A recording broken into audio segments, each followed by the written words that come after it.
இந்த சாட்டை துறைமுறை வந்து சாதாரணமா நினைச்சிடாதீங்க. ஒரு மிகப்பெரிய வந்து பாத்தீங்கன்னா வந்து கட்சியில இருக்க ஒரு ஆளே வந்து தற்கொலை பண்றதுக்கு காரணமாக இருந்தவர்னு சொல்லி வந்து பேசப்பட்ட ஒரு காலகட்டம்லாம் இருந்துச்சு. சரி, இவர் வந்து பர்சனலா பேச வேண்டாம். இவரோட மனைவி யாரு? சுபமுத்துக்குமாரோட மனைவி.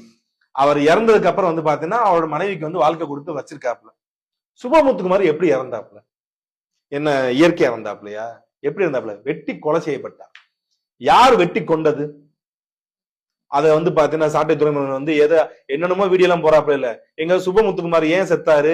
யார் வெட்டி கொண்டது? சாட்டை துருவனோட மனைவியோட முன்னாள் கணவர் எப்படி ஆமா, சொல்லுங்க பாப்போம்.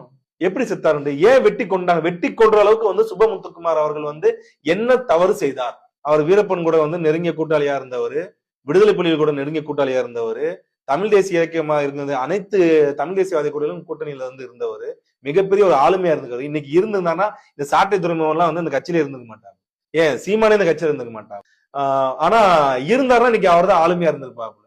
அப்ப இவர் வளர்ச்சி பிடிக்காம வந்து எவனோ ஒருத்தர் கொண்டிருக்காங்க. கொண்டது யாரு? அது ஏவன் அக்யூஸ்ட் யாரு? அதை சொல்ல முடியுமா வாயை திறந்து? எங்க சொல்லுங்க பாப்போம். இவர் தாங்க ஏவன் அக்யூஸ்ட் என்னங்க அப்படின்னு சொல்லுங்க பாப்போம். சாட்டை துறைமுகம் சரி ரைட். அதை அந்த கேஸ் என்னாச்சு? சுபமுத்துக்குமார் அவர்கள் வந்து பாத்தீங்கன்னா மர்டர் ஆன கேஸ் என்னாச்சு? ஸ்குவாஷ் ஆயிடுச்சுங்க. கேஸ் ஒண்ணும் இல்லாம போச்சு. குற்றவாளி யாருன்னு இல்லையா சார்? சாட்சி இல்லைன்னு சொல்லி வந்து பாத்தீங்கன்னா கேஸ் கிளச்சிட்டாங்க. சுபமுத்துக்குமார் இறந்த பின்னாடி அவரோட மனைவியை மறு திருமணம் பண்ணி வாழ்க்கை கொடுத்திருக்காரு சார். வாழ்க்கை கொடுத்தாப்புல. சரி ரைட் ஓகே. நான் வந்து பாத்தீங்கன்னா வந்து ஒருத்தர் இறந்துட்டாப்புல, அவருக்கு ஒரு மனைவிக்கு வந்து நான் வாழ்க்கை கொடுக்குறேன். செத்தவன் வந்து பாத்தீங்கன்னா எப்படி செத்தா என்ன, அவனை கொண்டவன் என்னன்னு சரின்னு சொல்லிட்டு நான் சும்மா இருந்தா அப்ப நான் எதுக்கு கல்யாணம் பண்ணேன்ற சந்தேகம் வருமா வராதா? நீங்க சொல்லுங்க. அடிப்படையான கேள்வியா இல்லையா?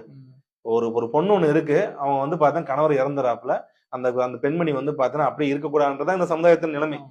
எந்த ஒரு சமுதாயமும் சரி வந்து விதவை பெண்ணுக்கு வாழ்க்கை கொடுக்கின்றது வந்து மிகப்பெரிய விஷயம். பாராட்டக்கூடிய விஷயம் தான். துரைமுருகனை பாராட்டக்கூடிய விஷயம் தான். எப்ப பாராட்டு தெரியுமா?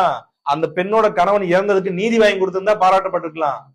கேசிஎஸ் காஸ் ஆயிருக்கு சாட்சி இல்லைன்னு சொல்லி. இது வரைக்கும் வந்து சாட்டை துறைமுருகன் எந்த இடத்துலயாவது வந்து சுபமுத்துக்குமாரோட இறப்புக்கு வந்து நான் நீதி கேட்டு போராடுறேன்னு சொல்லி ஒரு இடத்துல பேசிருப்பாப்லையா?